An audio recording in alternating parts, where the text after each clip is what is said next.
everyone! Welcome back to another vlog! Good morning everyone! Dito sa Pilipinas, magandang tanghali, magandang gabi kung saan man kayong panig ng mundo nandun.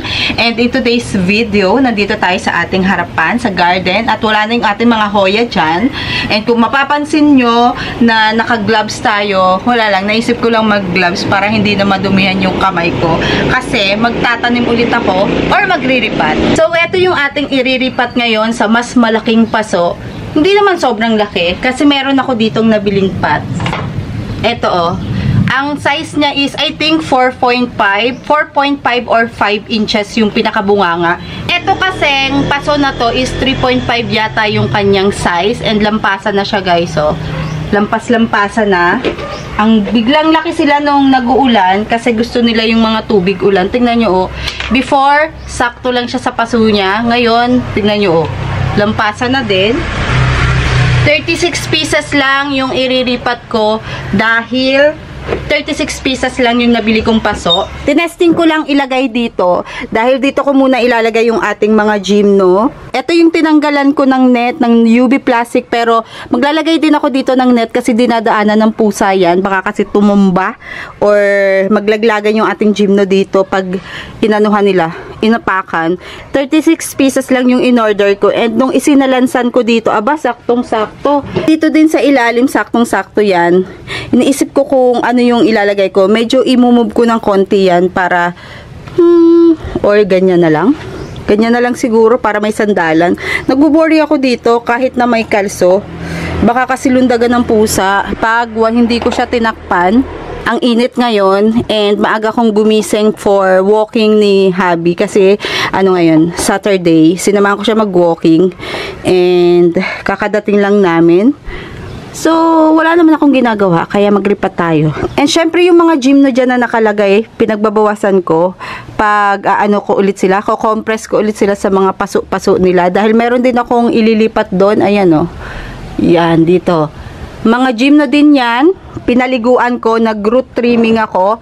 And ito rin mga to, i-root trimming ko bago ko iripat. Kulang ang paso, so mag-order ulit ako. Ayan o, yung mga malalaki lang talaga yung ating iriripat. Ang ganda ng kulay, oh. Yung potting mix ko is dinagdagan ko siya ng konting coco peat. Pero may mga malalaki kasi ditong mga lava rock. Ayan, oh. Isasama ko na rin. Tinanggal ko doon sa mga paso na wala ng laman. Kaya, sinama ko na lang. More on, nag-additional, lang ako, vermicast or compost. Compost or vermicast lang naman yung ginagamit ko. Bihira ako gumamit ng garden soil.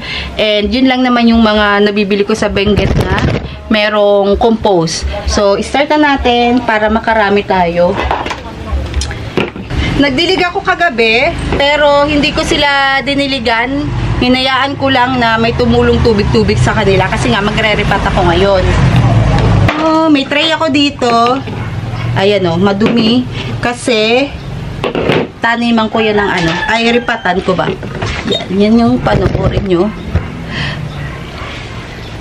So, ano ba ang gagawin natin?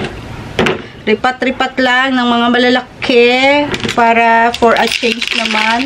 Tingnan nyo yung, kailan ko lang to. Ito yata yung isa sa pinakahuli ko na binili. Ilang buwan lang, pero look naman, yung kanyang mga ugat, nako, nakakagigil. Ayan o. And para hindi siya magalaw, mag-a-add lang ako. Hindi nyo na siya kailangang i-press or i-compress, yung ganon. Hindi nyo na siya kailangang i-loose yung kanyang potting mix kasi wala namang something dyan. Gusto ko lang iripat sa mas malaking paso.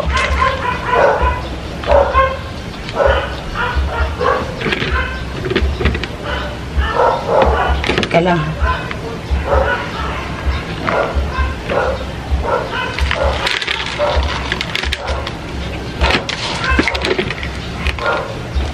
Mainit din dito sa pwesto niya pero bandang hapon hindi na. Liwanag na lang ang meron. Katulad dyan sa pinagpapwestohan na yan, mainit sa umaga and then sa gabi, I mean sa mga bandang 1, 2 o'clock, nawawala na yung araw. Parehas lang din dito. Ayan, morning dito, maya-maya maliwanag na yan. At sana magkasya yung ating potting mix.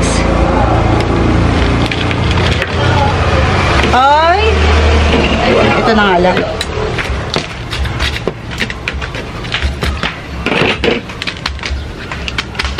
Ayan.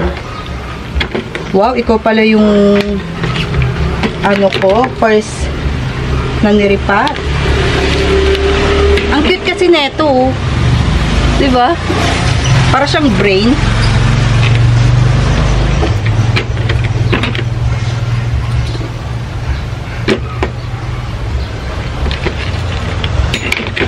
Yan. Yung kanyang laki dito sa ating bagong paso, pansinin nyo guys ha, medyo sakto siya or may half inch lang siyang pagitan dito sa mga gilid-gilid. Mga ilang buwan lang to, lalaki na naman. Wala pa akong pang toppings, so hayaan na natin. Ito rin guys, kung mapapansin nyo before, maliit lang siya dito sa kanyang pinaglalagyan. Look naman, lumabas na. Ayan o. Babait talaga nila.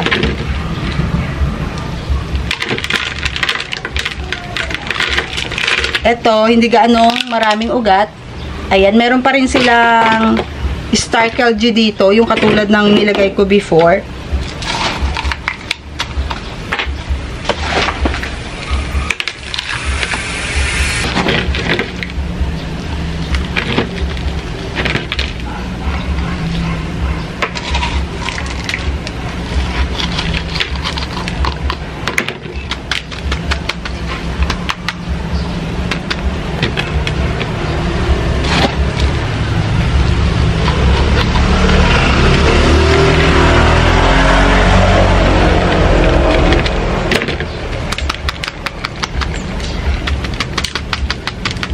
Pwede ko naman siyang ilipat agad-agad dito sa pagpupwestuhan ko kasi established naman na to.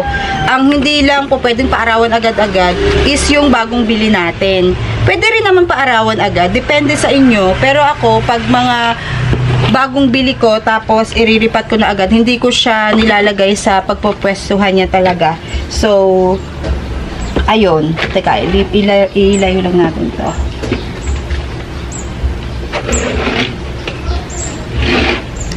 Ito alam ko, kinuhaan ko to ng Pops before. Ngayon, iriripat na natin. Ngayon ko lang siya mariripat.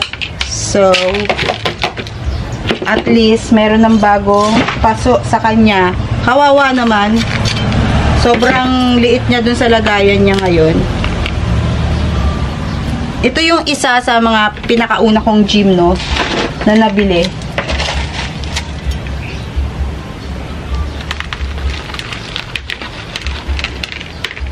Ayan, oh. Madali lang naman tong alagaan. Kayang-kaya to ng mga beginner alagaan.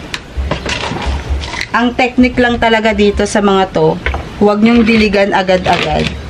Kahit na madali silang alagaan, huwag nyo silang didiligan. Eto guys, kahit established na or stable na yung ating gym, no, na nariripat ngayon, since natuluan na sila ng tubig kagabi, hindi ko na sila didiligan. Papaarawan ko na lang dito. Yung area na to, mahangin naman. Lalo na ngayon, wala na siyang bubungan or tinanggal ko na yung UV plastic. Yun nga lang, baka maulanan siya. Yan. Sana hindi na siya umulan ng umulan. Hoy, saktong-sakto lang. Tignan nyo, oh. Nako. Yung ating mga niriripat dito, halos 2-3 buwan. Malaki na ulit. Tingnan nyo.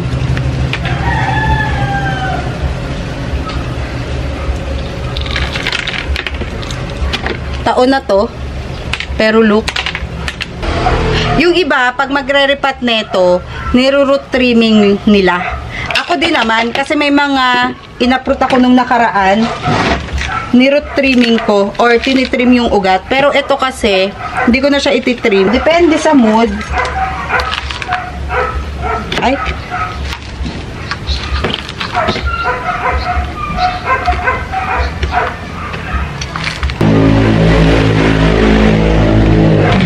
Hinahayaan ko na may mga sumama na labarak na ganito kalalaki. Para hindi naman sila malunod sa tubig ulan pag naulanan.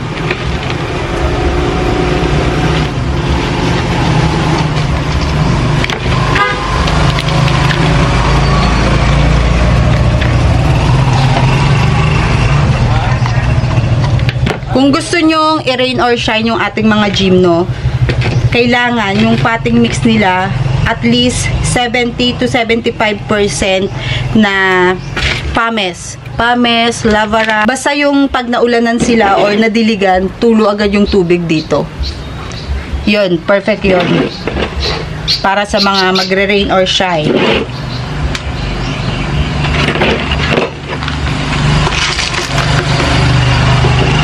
Para hindi gaano makalat, naglagay na ako ng tray. Before kasi, hindi ako gaano gumagamit ng tray dahil, ay, meron palang ano, ay pwede na. Yung iba walang butas.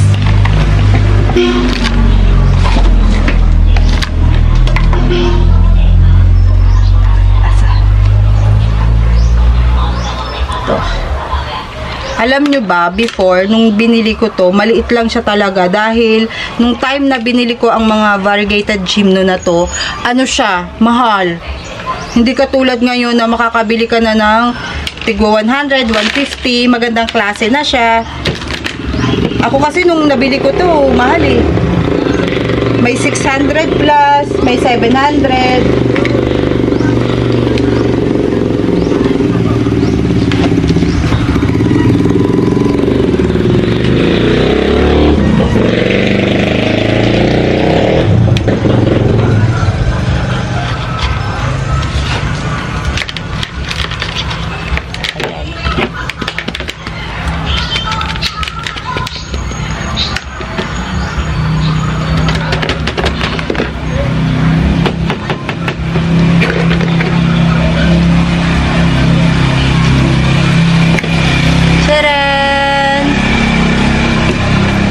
Nako, ang daling malalakihan pala ng mga binili kong paso. Basta mga ganito na parang flower, matagal na siya.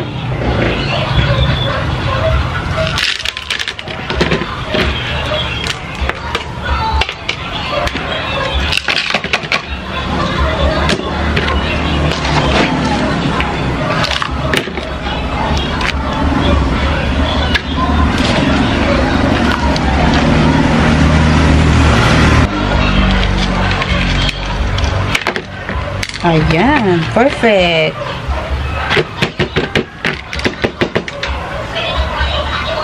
Mas maganda nga pag magre-repat kayo ng mga bago nyong halaman na nakalakihan na yung mga dating paso nila. 1/2 inch or 1 inch ng laki ang dapat paglilipatan nyo sa kanila kasi mas mabilis silang lumaki nung pakonti-konti lang yung difference nung pot sa pinanggalingan nila. For example, 2 inches to. Tapos, ito, 4.5 kasi malaki na talaga yung ating gymno na to. Mas mabilis silang lumaki pag ganon. Hindi katulad nung iba na, for example, nabili natin ng 1 inch, nilipat natin agad sa ganitong kalaki. Ay, mabagal siyang, ano guys, lalaki. Dapat kung gaano kalaki yung halaman na to, or gymno na to, mag-allowance lang kayo ng 1/2 inch to 1 inch sa kanyang paso or 1.5 inches, mga ganon, para mabilis silang lalaki. Konti lang yung gagapangan ng ugat nila sa paso. Pag malaki kasi yung paso, puro ugat lang sila.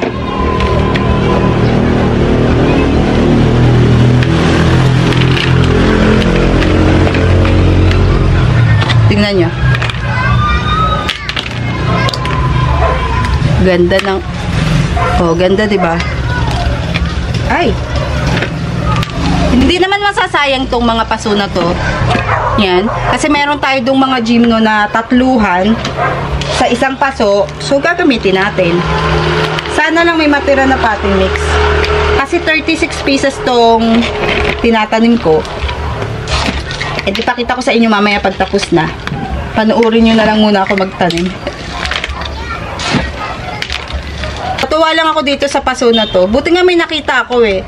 2 linggo na ako naghahanap ng paso. And then, naka-add to cart lang yung mga gusto kong paso sana nabilihin. Kaya lang pricey. Parang ang isang piraso ay 49 pesos or 39 pesos. Ano? 4 inches lang yung ibabaw. Eh, ito 4.5 yata or 5. Hindi ko matandaan. Pero, maano lang yung pasuko na to. Mura. Nakabundle ba?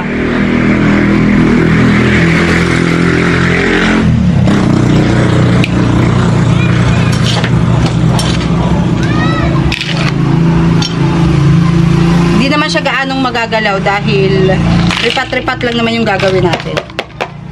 Ito wala na, puro ano na siya, pames. So magdagdag tayo ng more compost sa kanyang potting mix. Wala nang nutrients. Sa iba naman magtatanong bakit yung sa inyo wala na siya, hindi na siya lumalaki, kung kailan, ilang taon na yung gymno nyo, bumagal yung paglaki. Minsan i-check nyo din yung potting mix niya, baka wala ng nutrients or yung mga natitira sa kanya, sa paso niya ay puro pames na lang. Minsan kaya gano'n, nag-i-stop yung paglaki is wala na ang nutrients na nakukuha dun sa kanilang potting mix.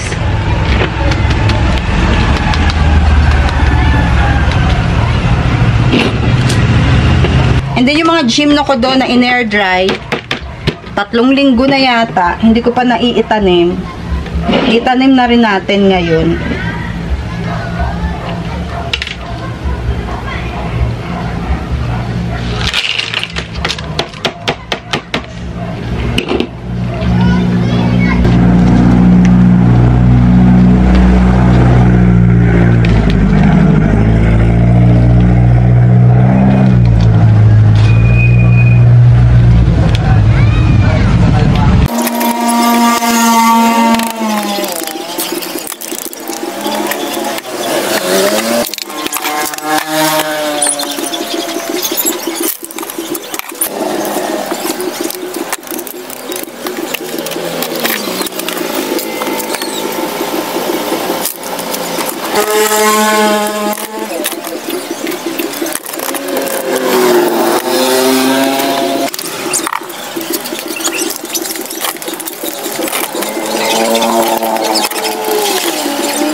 So, eto na yung ating nagawa. Meron pa akong mga iriripat dito na mga tinrim ko yung iba and then binalawan ko sa dietane kasi nagkasakit yung ito, nagkasakit to. Ay, mayroon pa. Ayan o, alisin natin. And then, eto yung niripat. Ayan o, ang lalaki na nila. Alam nyo guys, nakakatuwa kasi saktong-sakto talaga yung ating 36 pieces na pots na binili. Meron dito isa pa, pero hindi na siya kasya. Sinukat ko, hindi kasya. And yung ibang mga gymno natin, inilipat ko din dito. Ayan. And then dito din. Meron pa tayong aayusin na 10 trays. 10 ganito ng mga gymno. And dito ko lang din siya ilalagay. I think dito at dun sa ibabaw. Tingnan natin. Babantayan ko muna yung init kasi hindi ko kabisado yung init dito nung tinanggal ko yung nasa ibabaw eh. Ito rin pwede ding lagyan. Hindi kasi kita yung gymno pag dyan inilagay sa ibabaw. So kung sakaling lalagyan natin yan, I think mga ano na lang, succulents na matataas. Yung mataas sa paso. Tapos etong mga to, aalisin ko yan dyan. Lalong iinit. Or lalo silang maaarawan. Hindi ko palang alam kung saan ko ilalagay yung iba dito. Nabawasan na yan eh. Inalis ko na. And then, umaraw din dito sa area na to. Dito yan o. Maaraw dito. Na hindi naman siya ganyang kaaraw before. Tignan natin kasi 10 o'clock pa lang. So, 2 oras lang naman ako ripat-ripat. Ito din, iriripat ko or let's see kung anong gagawin natin dito kasi ang daming damo. Aayusin ko lang din to. And then, pipinturahan ko siguro to bukas or papipinturahan ko. Yung iba mga wala ng laman, ay hanggang sa dulo. Pero mga 10 tray pa yan. Binilang ko na. At least, may nagawa tayo dito. Isang hilera muna. Ang lakas ng hangin. Oh. Yan, gumagalaw-galaw siya. Mahangin dito. Dito ko siya inilagay yung ating mga gymno kasi nung nagripat ako ng mga hoya dun sa kabilang gilid, ipakita ko sa inyo, mahalumigmig. Baka sila magkaroon ng sakit o scales. Hindi kasi pwede yung ating mga gymno pag sa area na paglalagyan natin. Mahangin nga pero mataas yung moisture or yung humidity. Pero nagdadalawang isip pa rin ako kung ano talaga, hoya yung ilalagay ko dito. Ayan o. Hi! Ay, naku, nilipat yung ano. Tignan nyo guys, may paru-paro na naman dito, lumipat. Oh, yan yung ating mga hoya. Ang dami ko palang hoya, hanggang doon sa dulo. Tapos, ayan pa. Ang daming hoya, guys. Diyan. Pinagsiksikan ko muna siya. Hi, ang lamig dito. Sarap mag-vlog dito pag tapos na. Mag-vlog ako. Oh, tignan nyo naman. Oh, may tumubo na agad. Diniligan ko na to eh. Eto, nakalimutan ko siyang diligan nandun sa sulok, doon sa harapan ng bahay. Eh, no, natuyot. Kaya, ayan, nire-revive ko siya. Tuyot na tuyot talaga to, nandun sa sulok. Hindi pala siya naaabot ng dilig ko. Buti na lang napansin ko. Tuyot na oh. Pero, nagkaroon na siya ng mga ugat-ugat. And aerial roots, kumbaga. So, buhay na yan ulit. So, ayun lang naman ang ating video for today na isama ko lang kayo sa ating pagriripat at pag-aayos, pag-aayos ng ating mga gymno. Hindi ko pa siya nalagyan ng toppings. Lagyan natin ng pamis. Hindi pa ulit ako nakabili ng pamis eh. Ayan o. Sana lang walang pusa. Pero lalagyan ko siya ng net mamaya na siguro. At mukhang uulan. Huwag ka namang umulan. Kasi baka mabigla yung ating mga niripat dito. Ayan o. Hindi naman sila nadiligan ng ayos kagabi. Kasi hindi ko naman sila diniretso ng dilig dito. Yung mga nasa ibabaw nila, tumutulo sa kanila. Ayan o. Ganda. Sabi ko pa naman, succulents yung ilalagay ko dito. Gymno yung nailagay ko bigla. Basta dami kong plano. Nilipat ko lang sila ng pwesto. Pero ang ganda ng gymno dito o. Puting-puti kasi nung ating wall. Ayan. May nabuhay na isang ano ba tawag dyan? Ito oh. Yan, may nabuhay na isa. May dahon na yan, pangalawa na. And mamaya, itutuloy ko na yung ating ginagawa. Mamaya ko na lang din aayusin kasi nagkalat-kalat ako dito. Yan lang naman yung kinalat ko. Kailangan na natin magluto ng lunch kasi 10:30 na siguro ngayon. So, see you guys sa ating next video. Bye!